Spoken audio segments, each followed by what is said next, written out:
caméra ouverte et cette session va être enregistrée.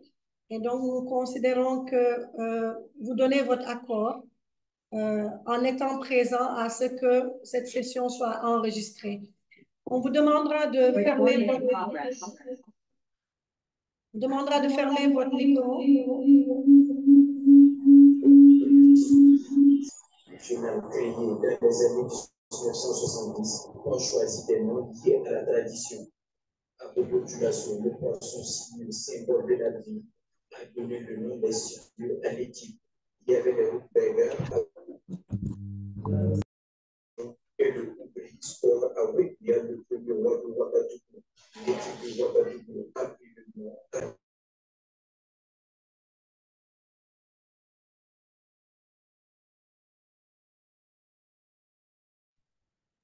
Professeur, le micro est fermé. Je pense qu'il faudrait ouvrir le micro de la salle. Mais là, on voit que c'est focus sur professeur.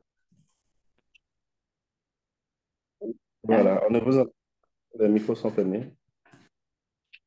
Est-ce que vous nous entendez maintenant? Oui, professeur, c'est bon. Voilà. Donc, on vous demandera, donc, lorsque vous avez la parole, d'ouvrir le micro, bien sûr. Veuillez fermer votre téléphone portable en mode silencieux pour qu'on puisse vraiment faire des échanges en toute quiétude.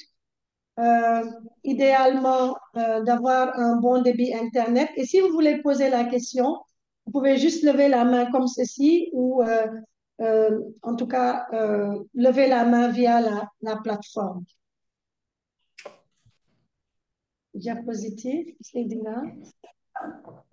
Voilà, donc si vous avez un problème technique, n'hésitez pas à nous consulter via le chat. Je vois que beaucoup ont déjà mis leur nom, donc c'est bien. Comme je vous l'ai dit, cette session va être enregistrée et ça nous permettra donc à la fin de la session de partager. Voilà. Les données que nous allons recueillir au travers de cette session vont être partagées par Project Echo, qui est un peu, on va dire, notre gros bailleur, qui en tout cas nous appuie dans la réalisation de cette présentation. Et pour les certificats de participation, on y reviendra. Après un certain nombre de sessions, vous pourrez avoir accès à un certificat de participation. Diapo. Voilà, donc vous pouvez scanner le QR code qui est ici présenté pour nous rejoindre le groupe WhatsApp. Voilà, je vous souhaite une bonne session et je vais rendre la parole au professeur Maktar Kamara qui va donc nous faciliter cette deuxième session éco. Merci à tous. Merci beaucoup, professeur Alimantou, pour l'honneur qui m'est fait de présider cette session.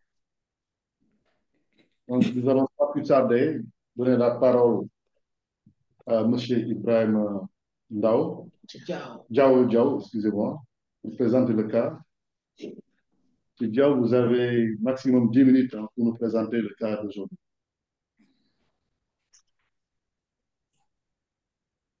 Bon, il était connecté tout à l'heure.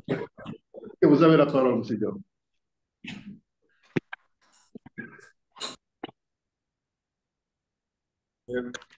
Bonjour tout le monde. Merci beaucoup, professeur. Avant tout d'abord, nous saluons cette initiative du professeur Abdou Diop et de son équipe. Donc, je suis Ibrahim Diao, technicien supérieur en biologie au CTA de Fann. Le CTA habite un laboratoire qui est, je dirais, spécialisé ou qui œuvre dans le diagnostic du VIH/SIDA, des hépatites et des IST. Mais aussi, nous avons une unité de biologie moléculaire pour le suivi biologique et virologie de PVH. C'est dans cette routine de diagnostic que nous avons rencontré un cas que je vais vous partager avec la communauté.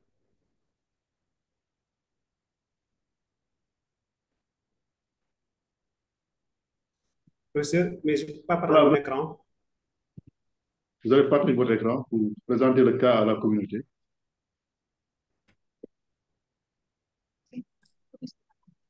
Mais on me dit que l'animateur a désactivé le partage de l'écran pour les D'accord, participants. il n'y a pas de souci. Ok, c'est bon, hein, tu peux y aller.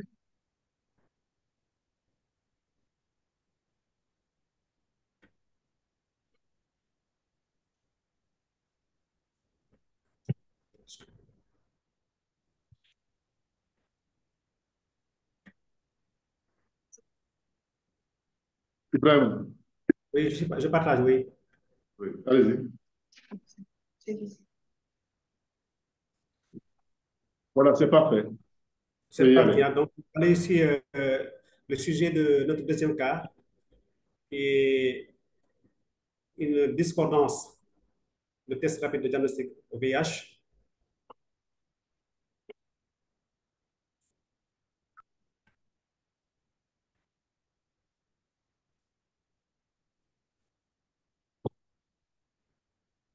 Vous voyez bien mon écran?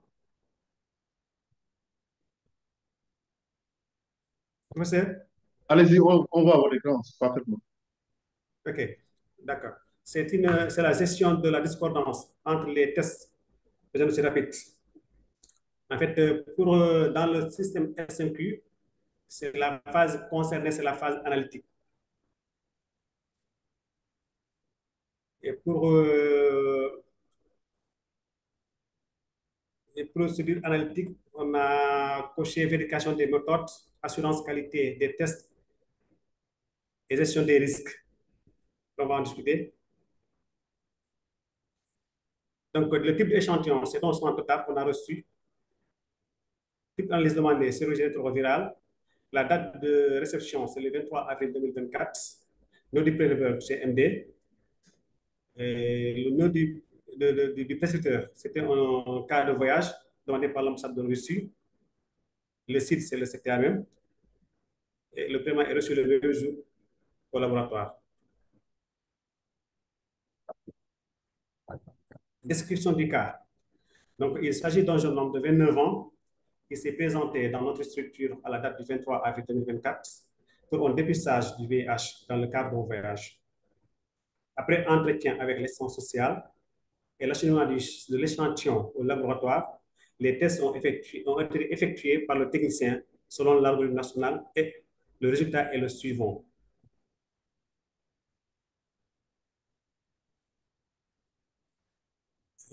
Le test de déterminant HIV 1 de Early Detect était positif faiblement.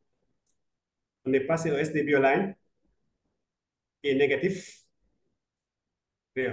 On a fait le multisur. Il y a eu présence de l'antigène P24. Et j'ai fait un quatrième test, fausse réponse, qui est revenu négatif.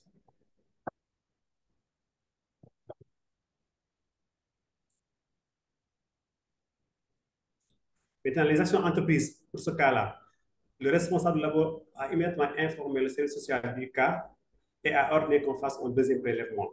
Celui-ci, dès qu'on a un cas positif, donc on ordonne à l'infirmier de faire un deuxième prélèvement pour confirmer que c'est la même personne.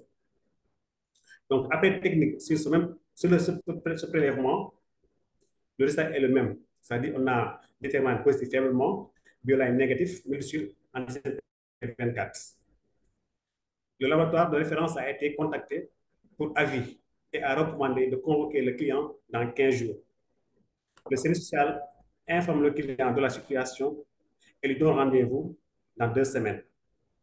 Vu l'urgence, parce qu'il s'agit d'un cas de voyage, l'assistance sociale lui a proposé d'aller à l'Institut Pasteur.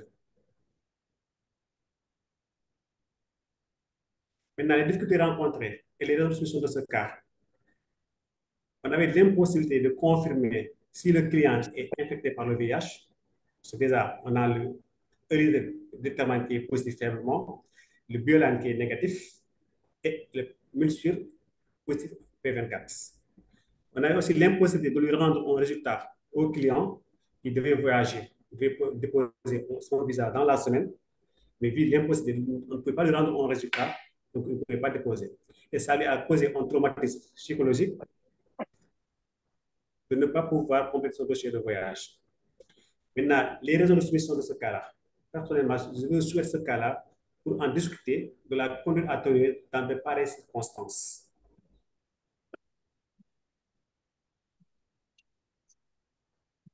Donc, merci beaucoup, Ibrahima. C'est ça le cas. Merci. Merci beaucoup. Je vais essayer un peu de résumer le cas qui a été présenté par M. Ibrahim Diaw. Donc, c'est un cas qui porte sur la discordance des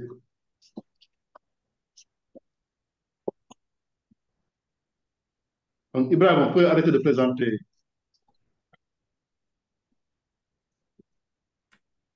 Arrête de parler, s'il vous plaît. Voilà, merci beaucoup. Donc, en résumé, je vais revenir sur la présentation du cas brièvement par Ibrahim, qui porte sur les discordances qui ont été observées dans le test rapide concernant le diagnostic du VIH-Sida.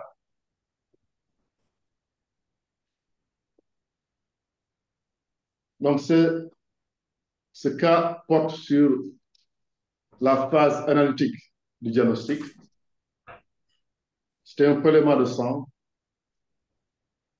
d'un jeune homme. Fais son machin ici. Hein? Mettez vos micros, s'il vous plaît. Ça ne bouge pas. Mettez vos micros, s'il vous plaît.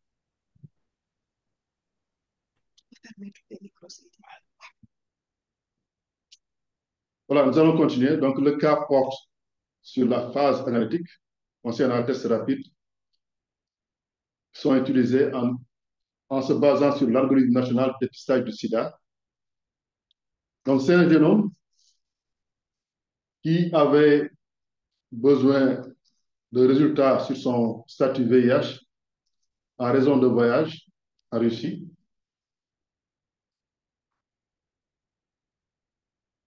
Donc, le cas a été observé le 23 avril 2024. Donc, le jeune homme avait 29 ans. Et les résultats qui étaient présentés, c'est que le TDR1 qui était utilisé, c'était le Early Diagnostic, Early Detective Diagnostic, qui avait donné un résultat faiblement positif. Cependant, le TDR2, le SD Bioline, était revenu négatif. En revanche, le TDR3, le multisure, avait retrouvé la présence de l'antigène P24. Donc, le résultat qui a été donné comme réponse pour le test, c'était un test négatif.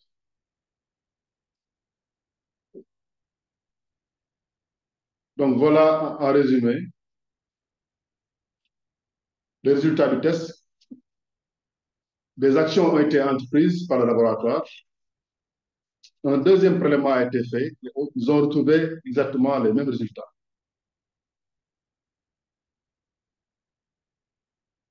Le cas a été soumis au laboratoire de référence du VIH qui ont proposé de refaire un autre échantillon 15 jours après. Mais par contre, vu que le patient devait voyager, c'était un cas urgent, donc le laboratoire de M. Diaw a proposé aux patients d'aller à l'Institut Pasteur.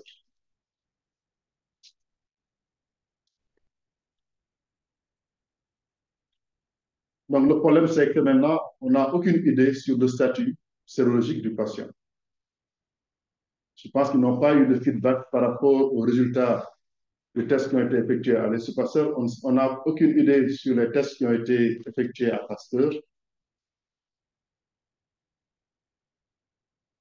Donc, je vais demander à M.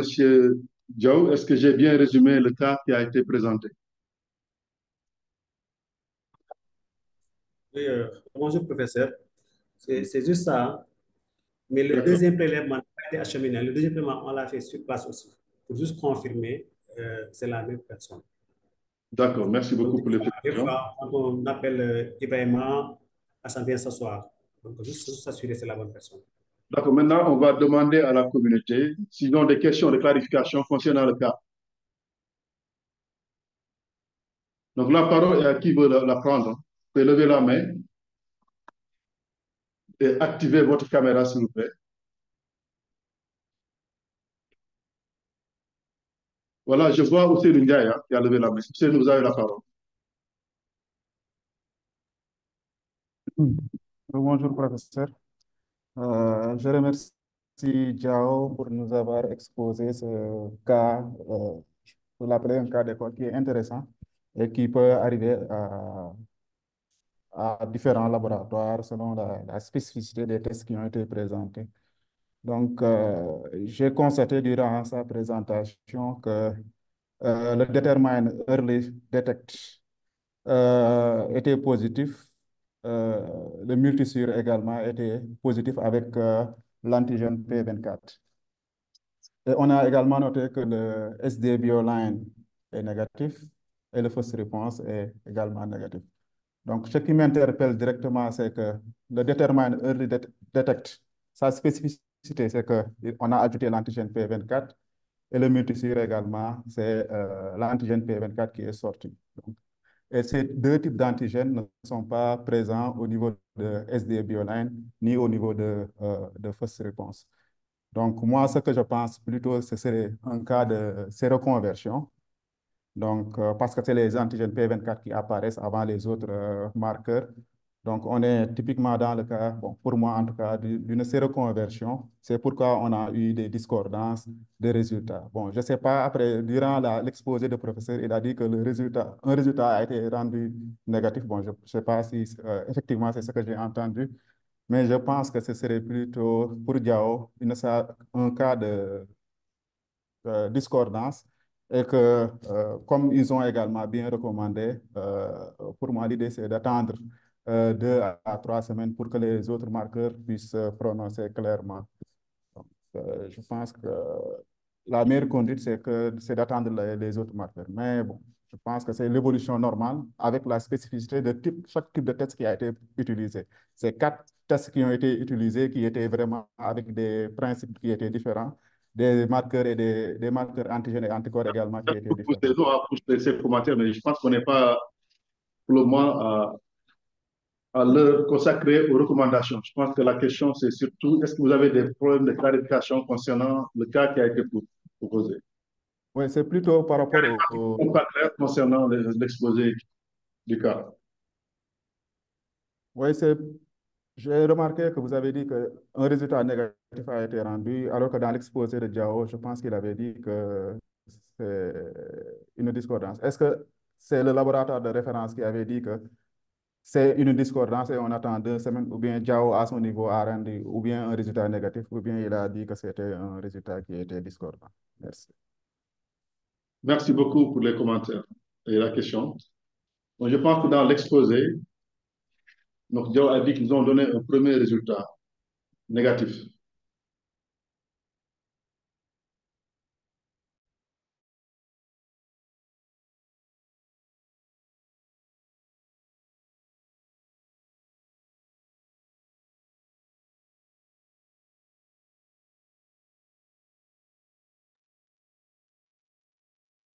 Allô?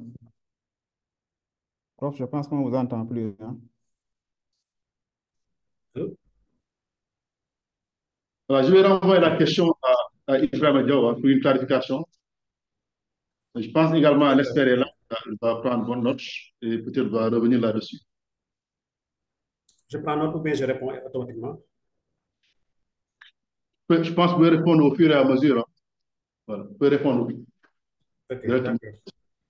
d'accord. Donc, ensuite, la parole Merci sera beaucoup, Dr. Ousseynou.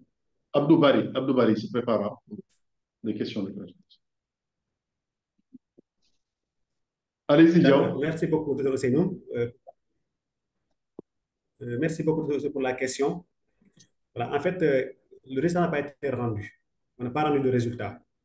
Quand on a contacté le labo de référence, ils nous ont demandé de convoquer le patient dans 15 jours. Et c'est ça qu'on a l'habitude de le faire. Maintenant, pour la discordance, comme vous l'avez dit, hein, le TDR1, c'est-à-dire le déterminant early detect, quand on l'a testé, c'est l'anticorps qui est présent. Au lieu de l'antigène P24, c'est l'anticorps qui est présent au niveau de early detect. Et au niveau du multisure, c'est l'antigène P24. j'ai entendu tantôt parler de fenêtre sérologique.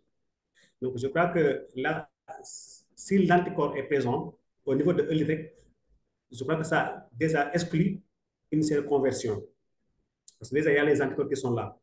Avec E-lytic, on a les anticorps qui sont présents. Et quand on est passé au multisure, on a l'antigène qui est présent. Et le bioline est négatif. Bien vrai qu'au niveau du bioline, il n'y a pas d'antigène. C'est les anticorps qui doivent être détectés au niveau du bioline. Mais quand on détecte les anticorps, normal, le bioline devait être positif. C'est ça le cas. C'est pourquoi le cas est intéressant.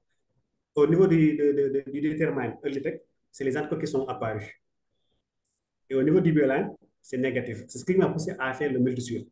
Détourner un peu l'arbre national pour voir ce que ça va donner. Ok, Je merci sais pas beaucoup, si Ibrahim. j'ai répondu à la question ou pas. Merci pour la clarification. On va passer la parole maintenant à Abdou Bari. D'accord. Abdou. Merci beaucoup, professeur. On remercie notre cher collègue pour cette partage de présentation de cas. C'est docteur Abdou Bari, médecin de prise en charge du couple TB-VIH au district sanitaire de Koumpentoum dans la région de Tambacounda. Bon, je pense que le diagnostic ici, hein, bon, je voulais demander si notre cher collègue, comme que le patient est passé voir l'assistant social, et on sait bien que le diagnostic du VIH, il y a un diagnostic qui est purement clinique, il y a également un diagnostic qui est purement biologique. On a utilisé la biologie. Bon, on a une sérodiscordance probablement qui est là. Mais je voulais savoir si, au niveau de l'assistance sociale, est-ce qu'ils ont essayé d'évaluer les risques? C'est ça ma question. Merci beaucoup. Merci beaucoup, Abdou. Si je comprends bien, est-ce qu'il y a eu un counseling au niveau de l'assistance sociale pour évaluer les risques Oui, oui, c'est ça. par rapport à l'exposition au VIH du Oui, patient? D'accord. effectivement. Donc, Effectivement. merci beaucoup pour la question. Je pense que c'est une question intéressante. Je redonne la parole à Diao pour apporter des clarifications par rapport à la question qui a été posée. Merci beaucoup, professeur. Merci au docteur Abdou Bari aussi. Voilà. Nous, à chaque fois, le service social fait un counseling. Et quand on fait le counseling, ils évaluent tous les risques. Quand un patient se présente, quel que soit le motif de demande de la sérologie, il pose toutes les questions par rapport au risque. Là, je crois que ça a été évalué. Merci beaucoup. C'est bon, Abdou? Oui, oui, c'est bon, c'est bon. Merci beaucoup. Voilà. Merci beaucoup. Merci beaucoup, Ibrahim. Je pense que Suleiman a levé la main. Suleiman Parlouda, c'est bien ça? Pakouda, oui. Suleiman Pakouda. Ok, merci, professeur. Mais bon, je pense qu'il y a un de mes prédécesseurs qui avait déjà posé la question sur le counseling et plutôt savoir est-ce qu'ils ont essayé de croiser les, les informations reçues pendant le counseling, donc l'évaluation du risque et les résultats obtenus. Je pense que ce sera un assez bon indicateur pour pouvoir apporter un peu plus d'informations sur le cas. Suleiman, est-ce que vous pouvez reformuler votre question, s'il vous plaît? Non, en fait, ce n'est pas une question. Il y a un de mes prédécesseurs qui avait déjà parlé du counseling. C'est bien ce que je voulais aborder. Maintenant, je voulais savoir si, pour ce cas précis, ils ont essayé de croiser les résultats du counseling aux résultats biologiques obtenus. D'accord. Merci beaucoup, Suleiman. Donc, Ibrahim, la question c'est est-ce que vous avez essayé essayer de recouper les résultats du counseling par rapport à l'exposition au VIH, les facteurs de risque et les résultats obtenus au laboratoire?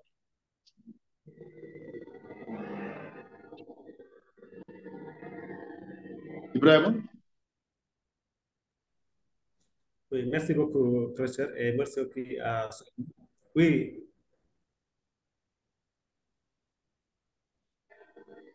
Vous m'entendez, prof? Oui, on vous entend parfaitement. Allez-y. Je disais merci beaucoup. Merci aussi à Soleiman. Donc, on n'a pas de faire ce croisement, hein. On n'a pas fait ce croisement-là.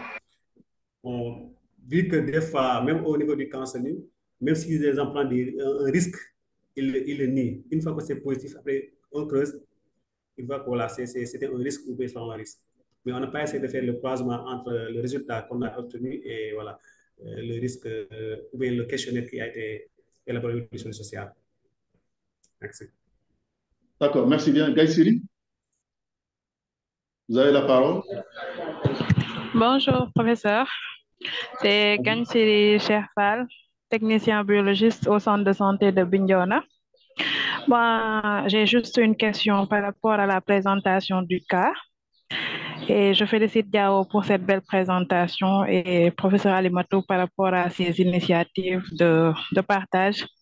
Maintenant, moi, j'ai juste une question, Diao. Pourquoi on a fait le multisure par rapport à l'algorithme?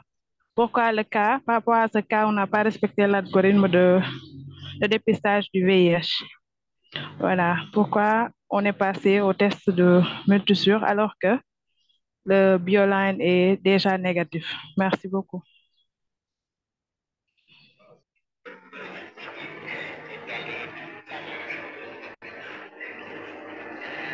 Merci beaucoup, Ngaïsiri. Allô, Gaïsiri, c'est bon? Oui, c'est bon. Je pense qu'il a entendu ma question par rapport à l'algorithme.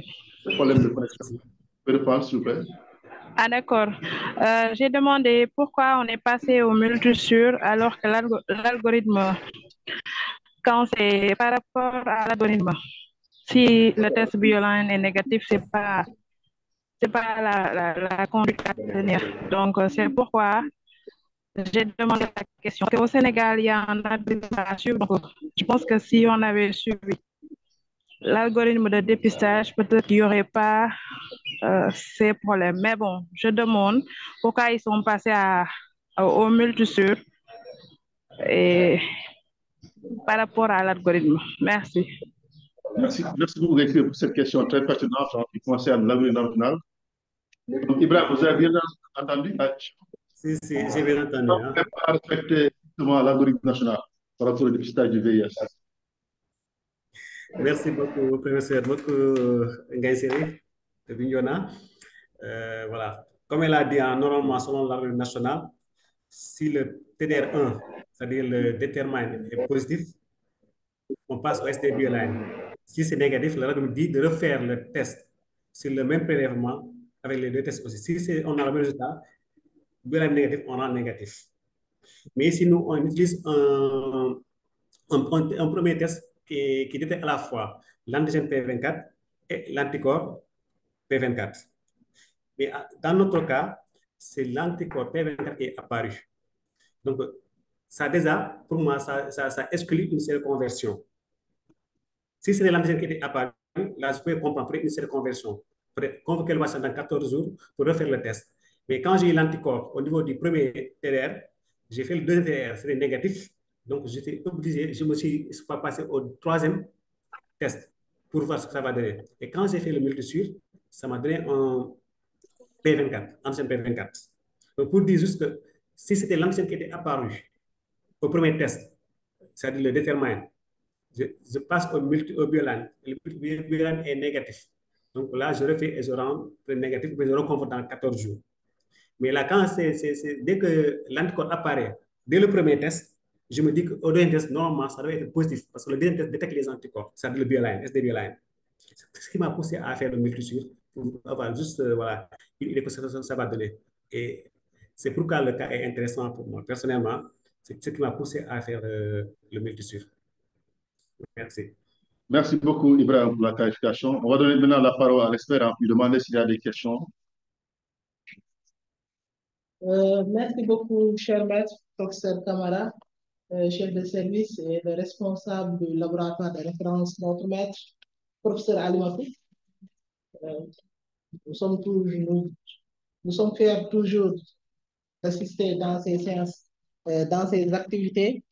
C'est elle qui nous a formés dès le début de notre internat, qui nous a encadrés lors de notre thèse, de notre mémoire. Nous avons fait tout notre cursus, une partie au niveau du labo de référence. Maintenant, nous sommes à Thiès, à l'hôpital régional. Thiès, c'est une région qui se trouve à 65-68 km de Dakar. Donc, on représente un peu le labo de référence au niveau régional, au niveau de Thiès. Donc, c'est beaucoup de privilèges et d'honneurs qu'on nous a choisi comme expert. Par rapport au cas, nous remercions d'abord Dr Diao, nous remercions M. Diao de la pertinence du cas et de la clarté avec laquelle il a présenté le cas. Et par rapport au point d'éclaircissement que la communauté a eu à parler, on voit la particularité de Early Detect, surtout pour qui détecte, qui diagnostique le VIH, même avant la séroconversion.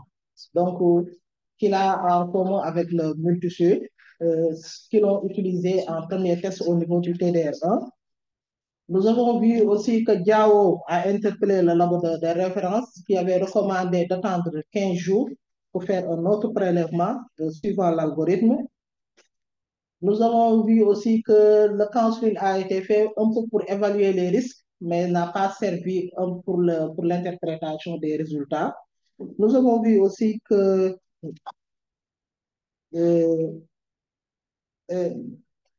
j'avais une question. Certes que l'early detection, c'est un test de 4e génération. Pourquoi vous avez envoyé le patient à Pasteur? Est-ce que vous pensez que Pasteur a suffisamment de background par rapport au VIH? On sait que par rapport au laboratoire, il a un background surtout sur la surveillance épidémiologique, mais par rapport à VIH, on a un labo de référence. Pourquoi vous n'avez pas pensé envoyer le patient lui-même au niveau du labo de référence? C'est une petite question. Hein? Si, ma deuxième question, peut-être, est-ce que vous avez envoyé après? Même le patient a quitté, l'assistance sociale l'a envoyé au niveau de Pasteur, mais est-ce que le prélèvement en tant que tel, il m'arrive des fois, j'ai un problème sur un prélèvement, je l'envoie au labo de référence, je me décharge totalement, et je lui laisse la charge. Maintenant, c'est à eux de se fatiguer. Donc, ce sont ces deux petites questions pour un peu éclairer le cas, mais qui est un cas très clair, très bien présenté et tous les éléments sont réunis. Merci. Merci beaucoup, Dr. Diop, pour les deux questions personnelles qui ont été posées. Donc, Ibrahim, la première question, c'est pourquoi le choix de Pasteur? Qu'est-ce qui a présidé au choix de Pasteur pour l'envoi du patient pour faire le test du VIH? La deuxième question, est-ce que vous avez quand même envoyé le prélèvement au labo de référence? Merci beaucoup, professeur. Merci beaucoup, docteur Diop. Voilà. Je vais répondre d'abord à la deuxième question. Est-ce que le prélèvement a été acheminé au labo de référence LBV? Je dirais non. Parce que quand j'ai eu le cas, j'ai appelé, hein, et j'ai envoyé même les images aux collègues qui sont au labo de référence pour leur dire que j'ai une discordance. Et c'est un cas de voyage. Voilà. Et la recommandation qui a été faite, c'est de reprendre le prélèvement dans 15 jours. Parce qu'il n'y avait pas de. Le test de confirmation n'est pas disponible. Et comme c'est un voyage, le jeune homme devait déposer son visa dans la semaine. Bon, l'essentiel est pourquoi pas aller à Pasteur pour faire le dépistage, voir ce que ça va donner. Surtout, tu ne peux pas attendre les 14 jours pour revenir faire le test, avoir un résultat qui est voilà, soit positif ou négatif. C'est pourquoi l'essentiel est d'aller à Pasteur pour voir. Ce n'est pas à Pasteur qu'est-ce qu'il dit comme algorithme, je ne sais pas, sincèrement. Je ne sais pas si c'est ou c'est quoi, je ne sais pas. Mais chaque fois, quand on a des cas, quand on interpelle la référence, il nous aide à résoudre ce cas-là. Mais cette fois-ci, il nous avait recommandé de reconvoquer le patient dans 14 jours. Considérer un cas urgent, donc comme je l'ai dit tantôt, on a dit c'est juste ça. Quoi. Merci beaucoup. Merci beaucoup, Ibrahim, pour... Je crois que j'ai répondu à la question de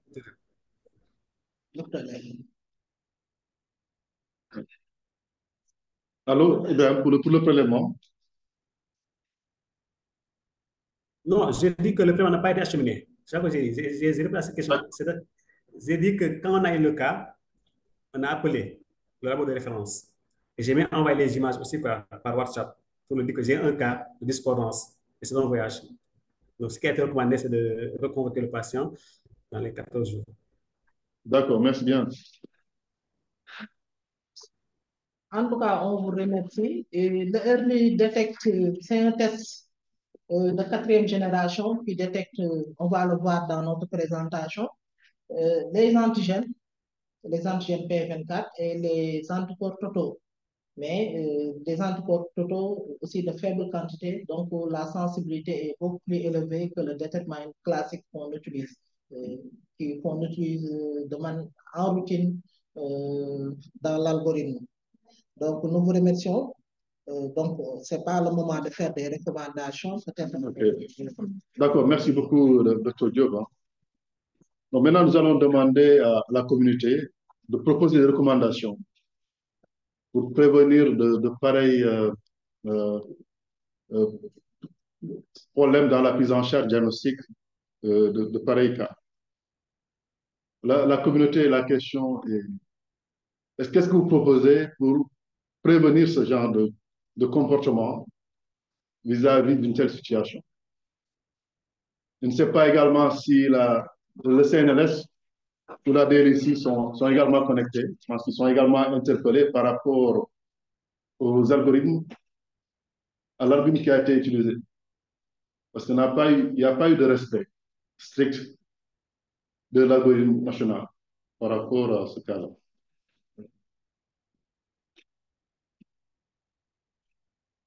Voilà, Serigne Mbacké Ndiaye. Je sais pas. Ah, Hervé d'abord, excusez-moi. Je pense qu'Hervé a été le premier à lever la main. Hervé, vous avez la parole. Ah, ok. Merci à M. Ibrahima Diao pour la présentation. Merci à tout le monde pour la participation.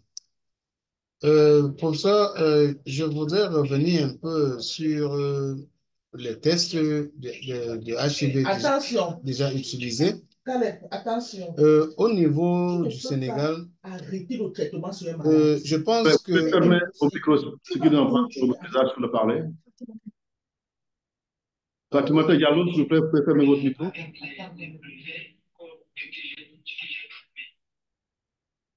Allez-y, Hervé. Oui, professeur. Merci pour la parole donnée. Je voudrais juste par assurance savoir si les tests déjà utilisés au niveau du laboratoire étaient des tests homologués par le centre de référence du HIV au niveau du Sénégal. Et de deux, M. Ibrahima, l'algorithme n'a pas été vraiment respecté comme on entend. Et qu'est-ce qui a motivé cette pratique-là? Et au niveau du troisième volet, le test de confirmation qu'il a utilisé était un test de quatrième génération. Et lorsque le test s'avère donc négatif, pourquoi est-ce qu'on n'a pas pu faire un test sur VIDAS? Parce que je pense que le VIDAS est plus sensible et plus spécifique, qui pourrait permettre de rendre aussi rapidement et aussi tôt. Excusez-moi, Hervé, excusez-moi de vous couper. Hein. Oui, je pense que cette question, l'expert va revenir là-dessus. Hein. Donc, actuellement, on me demande est-ce que vous avez des recommandations à formuler pour que pareille situation ne se reproduise? Comme recommandation, je pense que l'utilisation de l'algorithme national est incontournable, déjà.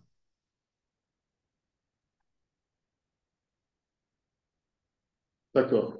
D'autres recommandations? D'autres recommandations, toujours utiliser les tests homologués. Se rassurer que le test utilisé est de bonne qualité et des tests homologués. Merci. Merci beaucoup, Hervé, pour la contribution. Maintenant, Serigne Mbacké, vous avez la parole. Après, ce sera Yacouba.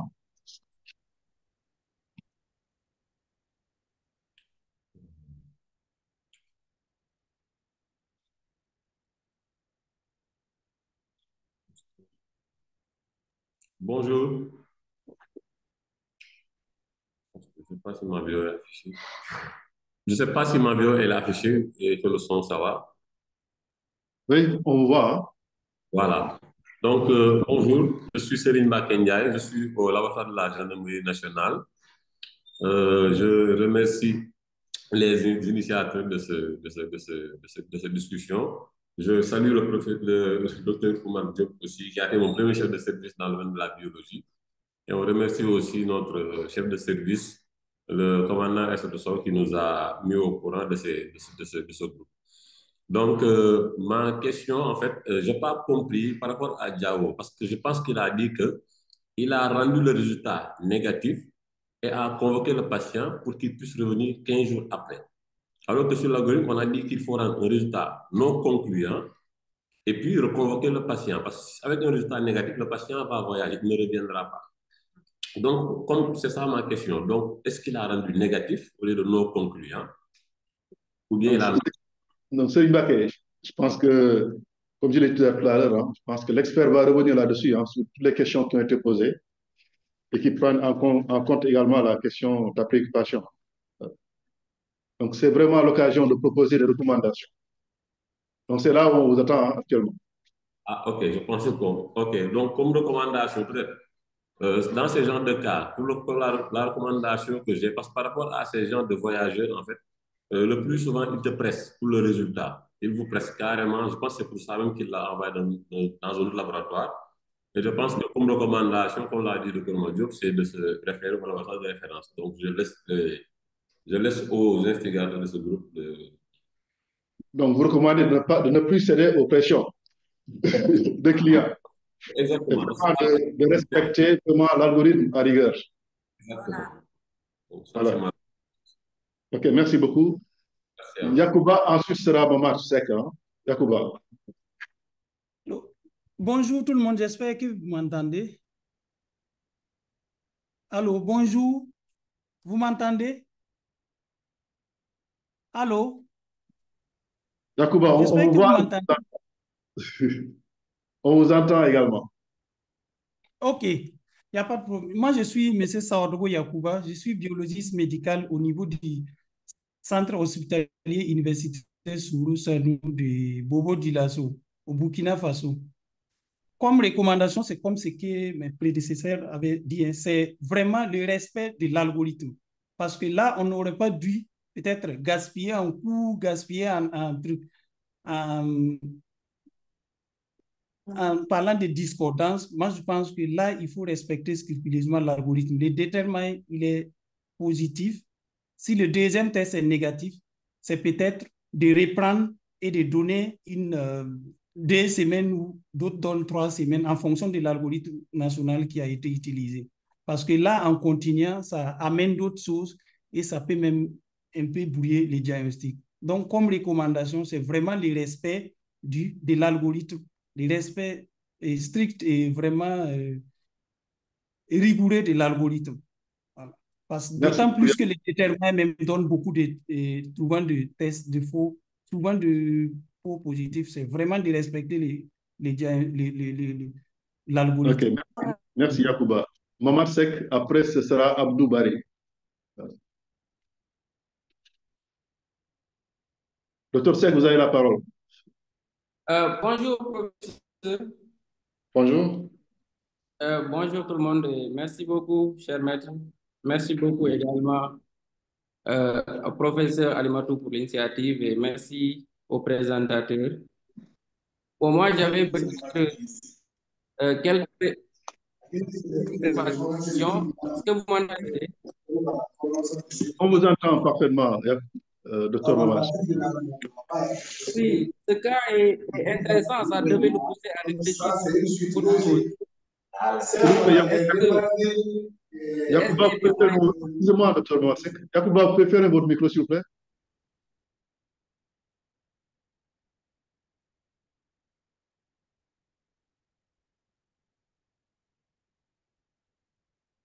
Allô? Je peux continuer?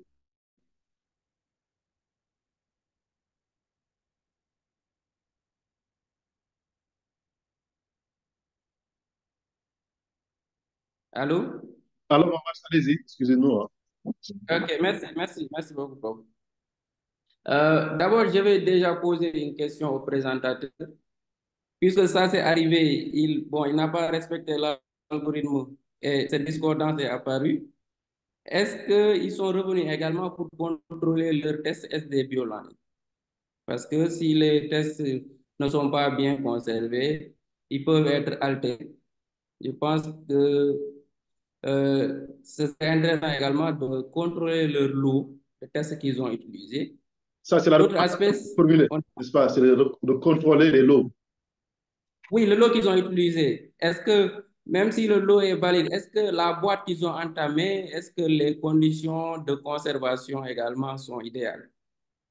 Parce que si déjà le test des Bioline est altéré, ça pose d'emblée le départ. Tout à fait. L'autre aspect également, ça devait nous pousser quand même à aller plus loin. Est-ce que notre SD Bioline qu'on utilise n'est pas en train de rater certains patients?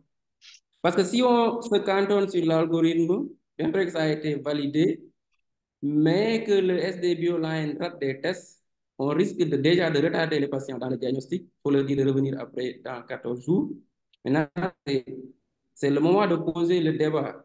Est-ce qu'il ne faut pas encore aller plus loin, aller confirmer ce patient peut-être par d'autres techniques, même si par biologie moléculaire? Si se confirme que le patient était réellement positif au VIH, remettre en cause le test SD Bioline qu'on est en train d'utiliser. Voilà. C'est quelques contributions que j'avais avec la question. Ah non, vous proposez qu'on revoie un peu l'algorithme national. Je comprends bien. Hein? Vous proposez qu'on revoie l'algorithme national pour la détection du VIH. Pas d'emblée aller revoir l'algorithme national, mais si ce cas-là, si au bout du cas, on trouve que le patient a été positif au VIH, est-ce que ce n'est pas le moment de remettre en cause le SD Bioline?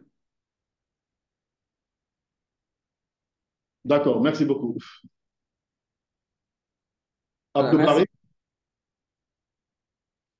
Ok, merci beaucoup, professeur. Bon, moi, j'avais juste deux recommandations à l'endroit. Bon, j'avais deux recommandations à l'endroit de mon cher collègue et une recommandation à l'endroit du programme.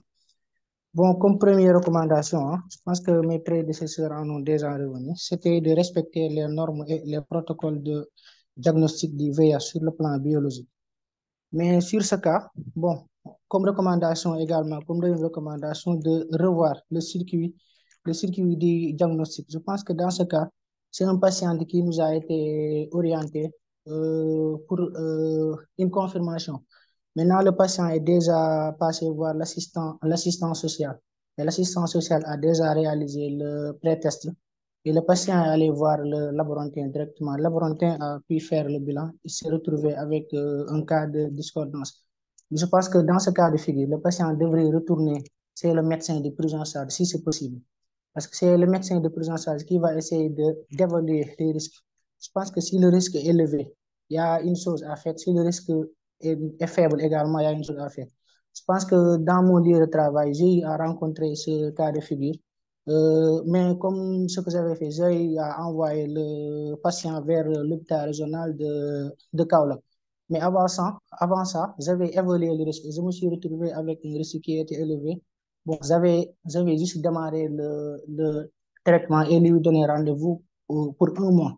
Mais quand il est revenu avec les résultats de l'hôpital régional de Kaolack, les résultats étaient bel et bien revenus aussi positifs. Et j'ai continué aussi le traitement. Comme recommandation pour le programme, c'est de revoir ou bien de réviser l'algorithme également de diagnostic dans tous les niveaux. Merci beaucoup. Merci beaucoup, Abdou. Je pense qu'on va s'en arrêter là pour le moment. On va donner maintenant la parole à l'expert. Merci, professeur. Je pense que l'une des recommandations phares qui est revenue plusieurs fois, c'est le respect de l'algorithme. Je pense qu'il est revenu plusieurs fois. Donc, pour respecter l'algorithme. toujours utiliser les tests homologués.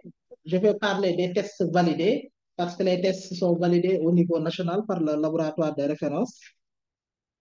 Envoyer ou bien se décharger sur le labo de référence. Envoyer les problèmes au niveau du labo de référence. Et le dernier intervenant, faire des contrôles de nouveaux lots. Oui, ça, c'est dans la démarche qualité au niveau de la norme 1589. Pourquoi on nous demande d'alipoter et de conserver les positifs et un dixième des négatifs? C'est pour aussi contrôler les nouveaux lots.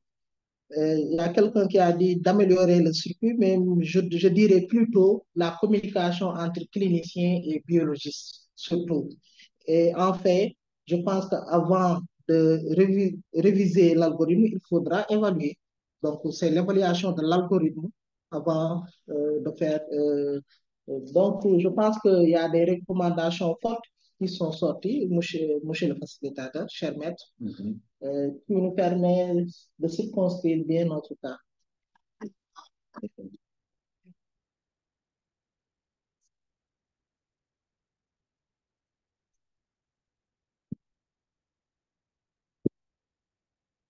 Voilà, merci beaucoup, Dr. Diop. Je pense que maintenant, on va vous donner la parole pour votre présentation, hein, en quelques minutes.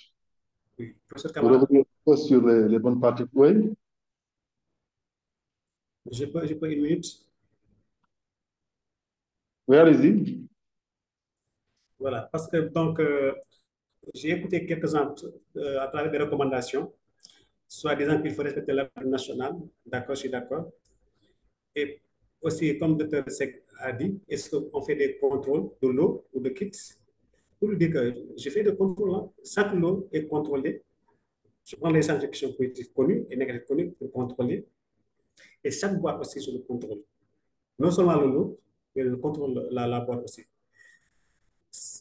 Il y avait une semaine que j'ai pas eu de cas positif durant toute la semaine. Toute la semaine, j'ai pas eu de cas positif, ça m'a un peu, voilà. Comme moi, chaque jour, au minimum, j'ai un cas positif. Quand j'ai resté une semaine sans faire de cas positif, j'ai contrôlé le lot de déterminer pour voir est-ce que c'est la boîte ou bien c'est mes patients. Donc, pour dire à Dr. Sek que je contrôle mes lots, je contrôle mes boîtes. À sa sortie de boîte, je contrôle les boîtes. Okay. Merci beaucoup, Pour Ibrahim. une autre question. L'expert va revenir là-dessus et après on va terminer avec toi. Mais en tout cas, on vous remercie beaucoup, hein, pour avoir eu le courage, hein, de présenter votre cas, ce qui n'est pas le cas de tous les laboratoires, hein. Je pense que c'est vraiment quelque chose à saluer. Merci beaucoup en tout cas pour la contribution. Et on va donner la parole vraiment à l'expert, hein. On va revenir après là-dessus, avant de finir, Inch'Allah. Merci, monsieur le facilitateur, cher maître, professeur Camara, professeur Alimatou. Nos renouvellements, nous renouvelons nos remerciements et vous féliciter de l'initiative. Ce sont des cas qui peuvent nous arriver. Et Ibrahim, je vous rassure que les recommandations, ce n'est pas pour le présentateur de cas, mais c'est pour toute la communauté. Donc, c'est pour tout le monde. Nous, est-ce que moi, dans mon labo, au niveau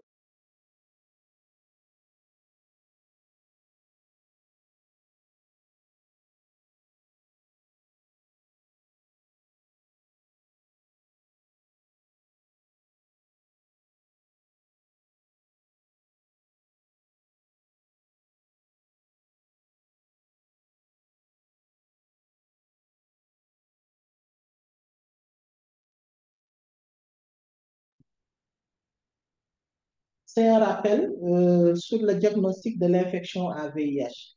Et nous allons insister surtout sur l'algorithme national de dépistage du VIH au Sénégal. Peut-être il y a parmi nous d'autres techniciens d'autres pays qui ont d'autres algorithmes, mais on va leur présenter l'algorithme. Docteur Diop, vous pouvez parler s'il vous plaît votre écran.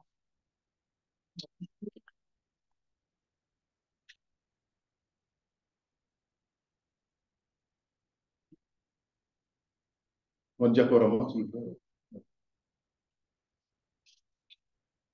Donc, je disais qu'on va mettre le focus sur l'algorithme national de dépistage du VIH au Sénégal. Peut-être qu'il y a certains techniciens qui sont parmi nous, mais qui utilisent d'autres, c'est le moment d'échanger pour essayer de voir. Nous sommes dans un monde où l'infection à VIH constitue un problème de santé publique avec une mortalité et une morbidité très élevée. Et l'Afrique subsaharienne paye le plus lourd fardeau. Au Sénégal, nous avons une prévalence qui est globalement bas, 0,5, mais qui est très élevée chez les personnes, chez les populations clés. Chez les hommes ayant des rapports sexuels avec des hommes, la prévalence est de 27% chez les professionnels de sexe, 5%. C'est pourquoi on parle d'épidémie concentrée. Et pour venir à bout à ce fléau, l'OMS, depuis 2015, a lancé une campagne mondiale qu'on appelle Traité Touche. Et au Sénégal, on l'a traduit en TATACEL, Traite All, Test All, Traite All au Sénégal. Et cela a beaucoup amélioré le dépistage dans les services de laboratoire. Tout ceci dans l'atteinte des objectifs d'ici 2025 des 3,95. Mais ce qui va nous intéresser aujourd'hui, c'est le premier 95 qui est en vert, qui représente au Sénégal actuellement 88%, donc qui nous reste 7 points pour atteindre la barre des 95%.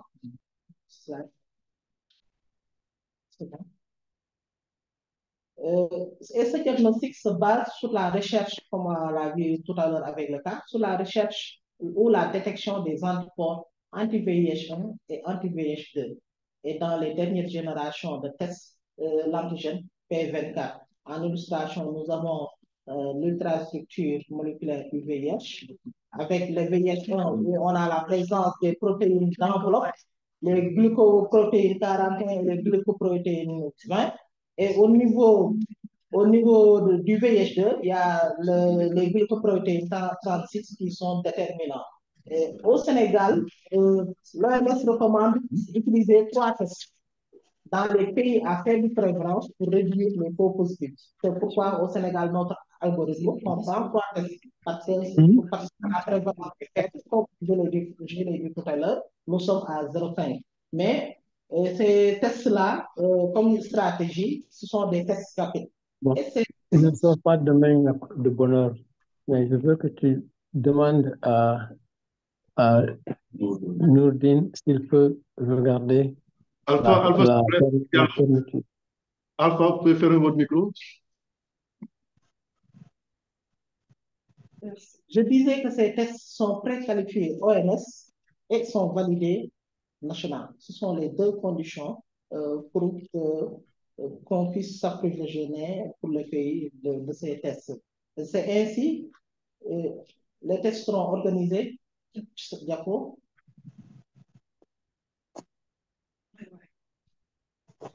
en algorithme.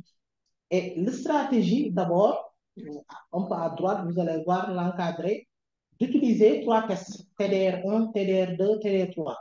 Et il faudra ces caractéristiques-là pour ces tests. Une sensibilité qui s'approche de 100%, une spécificité pour la détection du VIH tout court, VIH1 et 2 à la fois, supérieure ou égale à 98%. Maintenant, pour le TDR1, il faut qu'il soit non discriminant, le TDR2 et le TDR3 discriminant. Pour le TDR2, il faut que la conformité de la détection du VIH1 et 2 soit supérieure à 90% et 95% pour le TDR3. Donc, si on a ces caractéristiques, on peut avoir n'importe quel test.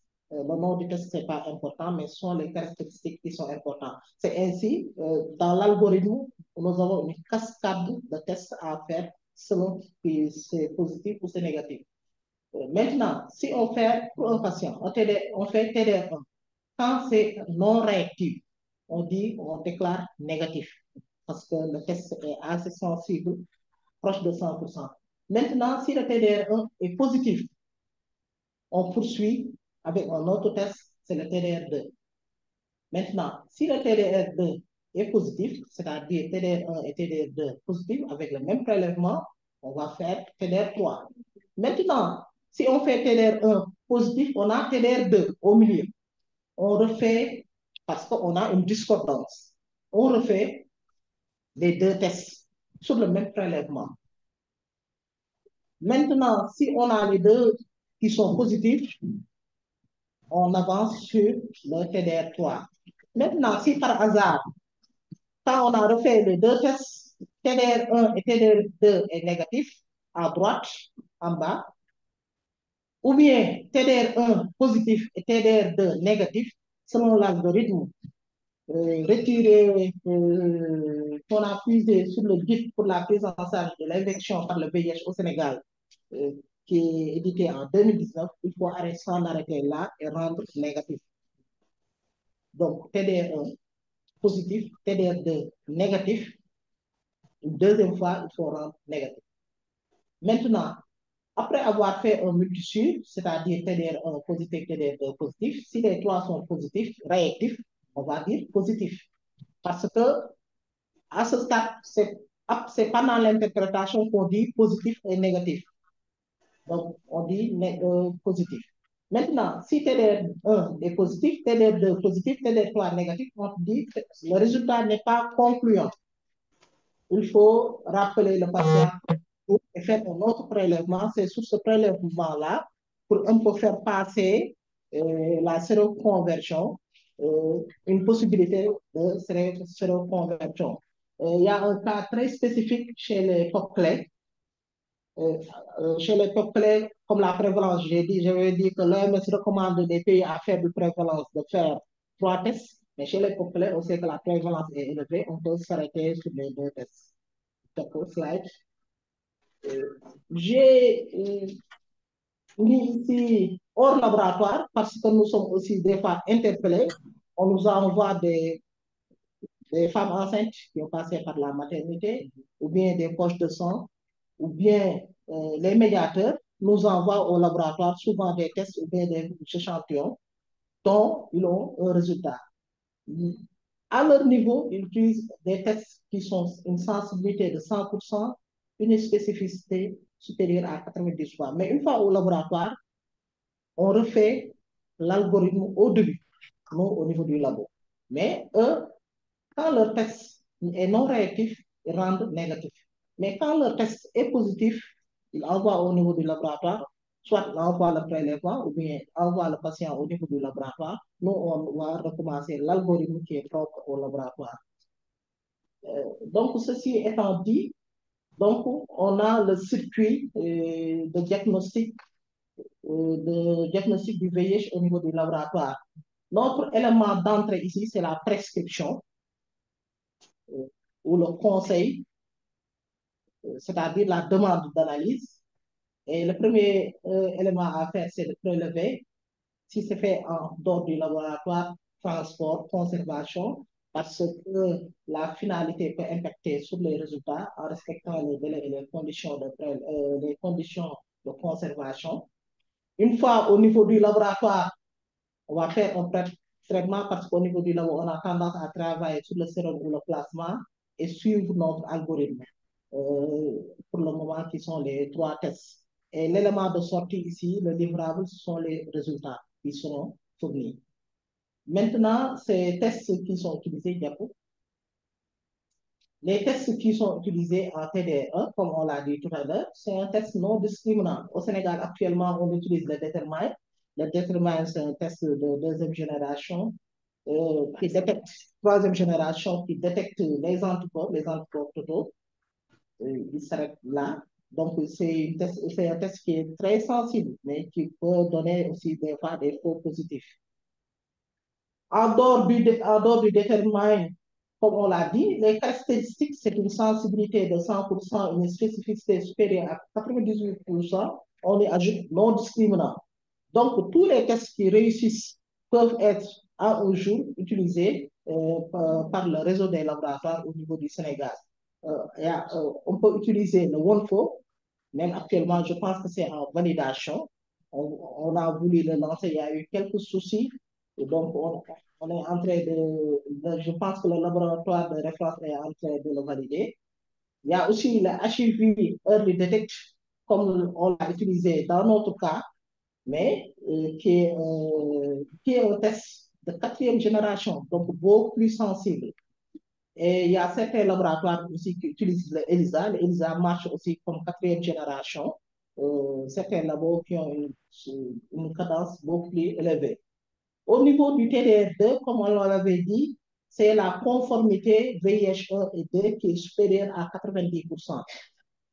Et pour le moment, au Sénégal, on utilise la SD-Bioline, qui est discriminant, qui donne triline, HIV1, HIV2 ou négatif. Et en 3e lieu, nous avons le multisite qu'on va voir après en détail. Le multisite qui donne plusieurs lignes, P24, GP36, GP41, GP120 et autres. Donc, ce sont ces 3 tests qui sont actuellement utilisés dans nos laboratoires. 3 niveaux, 3 tests. Maintenant, s'il y a problème, comme on dit, les problèmes, on les réfère au niveau du labo de référence. Eux, ils ont le Western blot, ou bien pour le diagnostic néonatal, on n'en a pas parlé ici parce qu'on parle de diagnostic chez l'adulte et l'adolescent. D'accord? Ici, c'est le early detect que beaucoup de personnes n'ont pas eu l'occasion de voir. Donc, comme on l'a vu en bas et à gauche, détecte les antigènes P24 et les anticorps totaux du VIH. Mais ils ont une sensibilité très élevée. Donc, c'est positif si les deux sortent, les antigènes et les anticorps sortent. C'est aussi positif ou faiblement positif quand l'antigène sort, faiblement, quand l'antigène sort carrément ou sort faiblement. Ou bien, et c'est négatif quand seulement l'antigène sort. Quand le contrôle sort. Et quand oui, c'est positif quand seulement c'est le contrôle qui sort. D'accord? L'intérêt, c'est la détection des infections précoces. Il y avait un moment où on avait demandé de l'installer surtout dans les banques de sang et autres pour protéger une sécurité sanguine. Maintenant, pour multitude, comme je l'avais dit, c'est multiligne. On a à l'image du Western blot, mais ce n'est pas comme le Western blot, de détecter les glucoprotéines 120, les glucoprotéines 41, l'anticorps IG contre les glucoprotéines 120 contre les glucoprotéines 41, l'antigène P24 et le GP36 qui permet de différencier, d'isoler les VIH2. Et nous avons aussi le first response. Beaucoup d'entre nous ne connaissent pas encore le first response, mais c'est quelque chose que nous disposons actuellement au niveau de notre PNA et sûrement qui va venir pour remplacer le multisure. Et je pense que c'est un test qui obéit aux caractéristiques, c'est-à-dire une conformité de discrimination supérieure à 95%. Donc, nous attendons un peu le laboratoire de référence, la direction de la division de lutte contre le sida et le CNMS de nous éclairer, de nous présenter ce nouveau test. C'est tout. Maintenant, hors laboratoire, souvent on nous amène des cassettes ou bien en cas de quelques soucis. Oui. Donc, c'est le déterminant qui est souvent utilisé dans les banques de sang, je vais aller vite. SD-Bioline Duo, utilisé dans les maternités, les abonnes et les loratiques, surtout dans l'autotest. J'en ai deux. Bon. Et on a, au vu du cas qui nous a été présenté et de la présentation de l'algorithme, nous avons tenu à faire quelques points de bonne pratique, c'est-à-dire le counseling, tout le monde l'a parlé, acheminer et conserver les prélèvements dans les délais et conditions, remplir les outils et la traçabilité, parce que ce cas qui nous a été présenté, si on n'avait pas rempli les outils, on ne pouvait pas nous refaire. Suivre l'algorithme qui est validé, suivre l'algorithme, donc c'est une forte recommandation dans les bonnes pratiques aussi. Respect des instructions du fabricant, parce qu'il y a d'autres cas de discordance aussi, c'est qu'on n'a pas respecté les instructions, le nombre de coups de diluance, le délai d'incubation et autres. Effectuer les contrôles qualité internes et les contrôles qualité pour s'assurer de notre boulot, conserver les hélicos et les cassettes. Je m'attends au cas ultérieur, qui nous présente des cassettes et autres pour nous dire parce que, comme l'a dit Diao, on nous a dit que c'est l'encore qui est sorti sur le Early Detect. Rendre compte des discordants et tous les problèmes. Les problèmes, on les réfère au labo de référence. Nous, on s'occupe de la routine. Eux, ils sont spéciaux. Et respecter les conditions de biosécurité et de gestion de stock pour éviter les ruptures. Des fois, on est confronté à des ruptures, on choque, on ne respecte pas l'algorithme. C'est ça. Donc, on remercie le laboratoire de référence d'avoir pris cette initiative. On remercie en même temps, parallèlement, tous les partenaires. Donc, pour votre lecture, vous pouvez voir le rapport du CNLF de 2022 ou bien le guide pour la prise en charge de l'infection par le VIH au Sénégal en 2019. Monsieur le Président, je vous remercie. Merci beaucoup, Monsieur Lester, pour ces recommandations fortes qu'il va falloir vraiment suivre pour assurer une meilleure prise en charge diagnostique pour éviter ce genre de problèmes à devenir.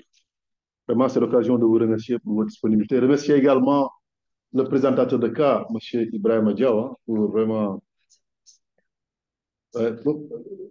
également remercier un de nos maîtres, le professeur Rasmata, qui est connecté, à qui peut-être on va donner la parole pour quelques secondes avant la fin. Donc, je vais laisser cette primeur-là au professeur Alimatou, le coordinateur. Et nous allons demander à la communauté, juste, on va prendre 2 questions, s'il y a des questions de clarification, avant la clôture de cette session. Voilà, Dr. Ousseynou, est-ce que vous avez une question de clarification par rapport à l'expert? Bonjour, professeur. Merci beaucoup de m'avoir donné l'occasion de... Je vous sais, vous dites... Oh, Sylvain, vous pouvez faire votre micro. Ok. Dr. Ousseynou, allez-y. Merci beaucoup. Je vais essayer de faire vite. Bon, moi, je vais interpeller directement le professeur Alimatou, qui est notre référent biologique. Et... Là-bas ou c'est... Allô? Allez-y, Ousseynou. Je peux continuer. OK, merci. Bon, tout à l'heure, lorsque Dr. Oumar Diop, que je remercie sur sa brillance de la présentation, donc je regardais une présentation de professeur Alimatou qu'elle nous avait fait, qui motivait pourquoi on était passé de 2 tests à 3 tests, ainsi de suite. Et sur cette présentation, l'OMS avait bien précisé que pour les tests de première intention et deuxième intention, il fallait utiliser des tests de deuxième et de troisième génération. Donc, ce qui permettait de conclure à quand on a un test de première intention qui est positif et un test de deuxième intention qui est négatif, de conclure à un résultat qui est négatif. Mais l'OMS précise que si on utilise des tests de 4e génération, qu'il ne faut pas se limiter sur ces 2 tests et il faut conclure à un résultat discordant et convoquer le patient à 15 jours. Je vous invite à revoir la présentation de professeur Alimatou avait fait par rapport à ça. Donc, on a un petit souci par rapport à notre algorithme parce qu'au début, on avait dit qu'on allait utiliser le Determine. Ensuite, parce que le Determine classique, c'est un test de 3e génération. On nous a amené Early Detect qui est un test de 4e génération et qui pose notre algorithme. Donc, j'invite en tout cas le professeur Alimatou On a des contraintes de temps. Voilà, on va rapidement passer la parole à Lilaba. Après, ensuite sera avec Sénabou. Juste 1 minute pour les 2. Lila? Lali, excuse-moi. Lali va. Binta, allez-y.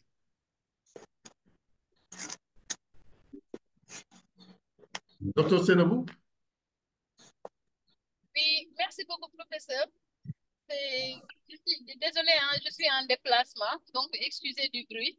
Ce n'est pas une question. J'ai pris le train en marche. Oui, j'ai pris le train en marche, mais c'est vraiment pour saluer cette initiative, féliciter le professeur Alimatou et tous les membres de son équipe. Féliciter également le professeur Camara, l'expert, docteur Diop et tout le monde, tous les participants. Vraiment, merci. C'est une belle initiative de créer cet espace d'échange qui nous permettra de relier les cas vers les niveaux de référence. Merci beaucoup et félicitations. Merci beaucoup, professeur Sénou. Je ne sais pas si le professeur Rasmata est toujours connecté. laisser la Oui, parole pour dire bonjour, je suis toujours connectée. Merci beaucoup, Je cher ne maître. peux quand même passer sous silence. Voilà, vraiment très, très fière de vous.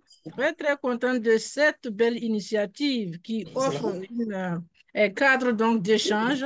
Et j'avais même posté un message au niveau du chat, mais apparemment, c'est sur les bonnes pratiques.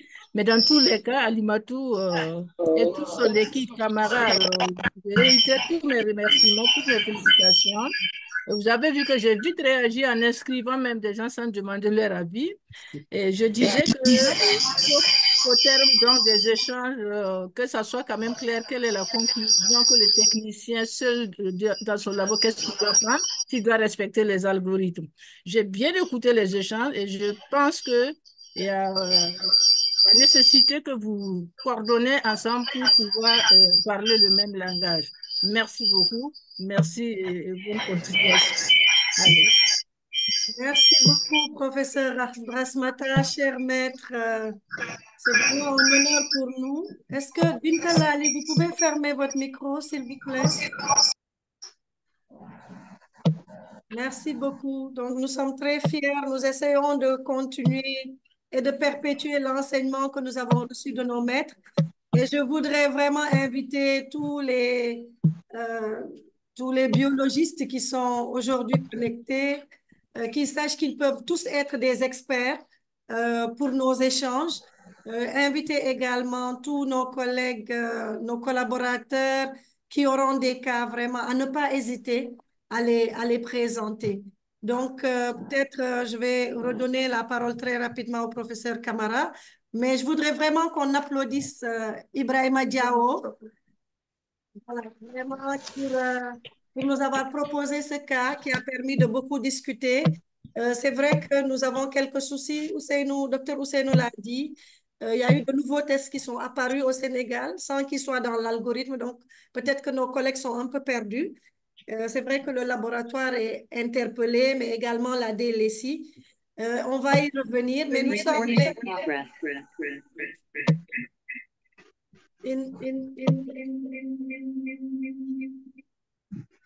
Il nous semblait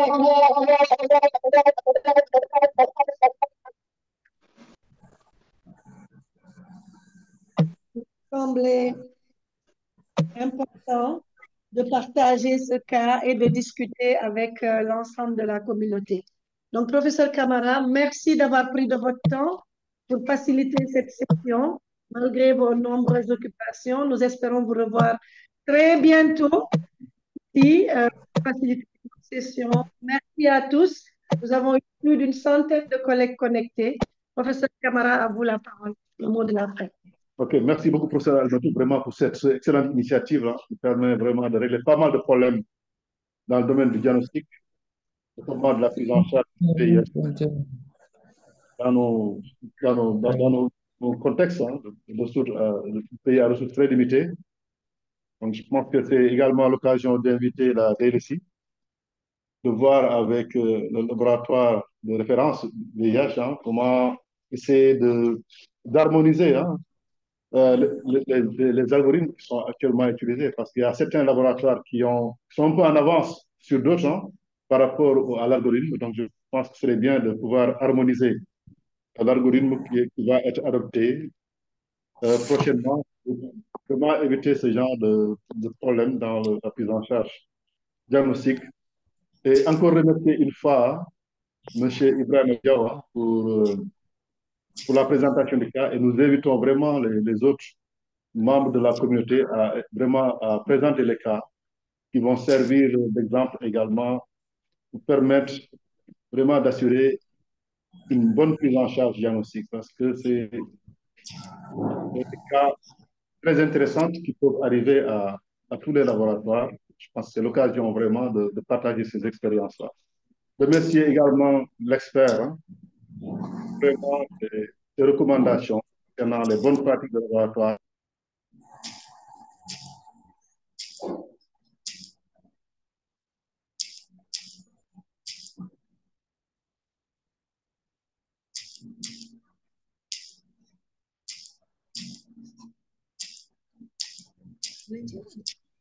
Merci beaucoup. Merci à tous.